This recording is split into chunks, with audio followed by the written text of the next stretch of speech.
ආයුබෝවන් 2026 වසරේ ඉන්දියාව සහ ශ්‍රී ලංකාව සමසත්කාරකත්වය දරන T20 ලෝක කුසලානය පිළිබඳව මේ වන විට මුළු ලෝකයේම අවධානය යොමු වී තිබෙනවා.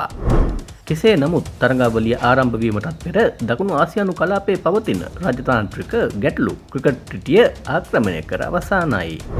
විශේෂයෙන්ම ඉන්දියාව සහ බංග්ලාදේශය අතර ඇති වී තිබෙන අර්බුදය නිසා ලෝක කුසලාන තරඟ කාලසටහනට පවා බලපෑම් එල්ලවීමේ වැඩි අවධානමක් මතු වී තිබෙනවා. අද අපේ අවධානය යොමු වන්නේ මෙම ගැටලුව හමුවේ ශ්‍රී ලංකාවට හිමි විය හැකි සුවිශේෂී අවස්ථාවන් පිළිබඳවයි. යම් හේකින් බංග්ලාදේශය ඉන්දියාවේදී තරඟ කිරීමට අකමැති වූහොත් එහි ඍජු වාසිය හිමි වන්නේ ශ්‍රී ලංකාවටයි. මෙම තරඟාවලියේ සමසත්කාරකත්වය ශ්‍රී ලංකාව දරන බැවින් බංග්ලාදේශය සහභාගී වන සියලුම තරඟ ඉන්දියාවෙන් ඉවත් කර ශ්‍රී ලංකාව තුළ පැවැත්වීමට ICCයට සිදුවනු ඇති.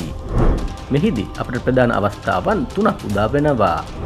මින් පෙර සැලසුම් කර තිබූ තරඟ සංඛ්‍යාවට වඩා වැඩි තරඟ ප්‍රමාණයක් මෙරට ක්‍රීඩාංගන තුළ පැවැත්වීමට අවස්ථාව හිමි වෙනවා. මෙය දේශීය ප්‍රේක්ෂකයන්ට ලෝක මට්ටමේ තරඟ වැඩි ප්‍රමාණයක් සියසින් දැක ගැනීමට ලැබෙන මහඟු අවස්ථාවක්. විදේශ ක්‍රීඩා ලෝලීන් වැඩි වශයෙන් මෙරට පැමිණීම හරහා සංචාරක කර්මාන්තයට සහ ජාතික ආර්ථිකයට විශාල ශක්තියක් ලැබෙනවා. හෝටල් ශ්‍රේෂ්ඨය මෙන්ම ප්‍රවාහන සේවා සඳහාද මෙයින් ලැබෙනුයේ ඉහළ වටිනාකමක්.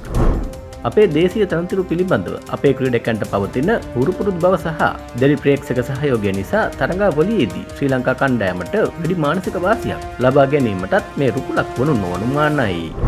දේශපාලන අර්බුද ක්‍රීඩාවට බලපෑම් කිරීම අවාසනාවන්ත තත්ත්වයක් වුවත් ශ්‍රී ලංකාවට මේ තම සත්කාරක හැකියාවන් ලෝට පෙන්වීමට ලැබෙන සුවර්ණමය අවස්ථාවක්.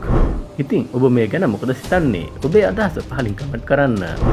ක්‍රිකට් ලොවේ මෙවැනි සුවිශේෂී තොරතුරු සහ විචාරයන් සඳහා චතුර් ක්‍රිකට් channel එක subscribe කරන්නත් අමතක කරන්න එපා.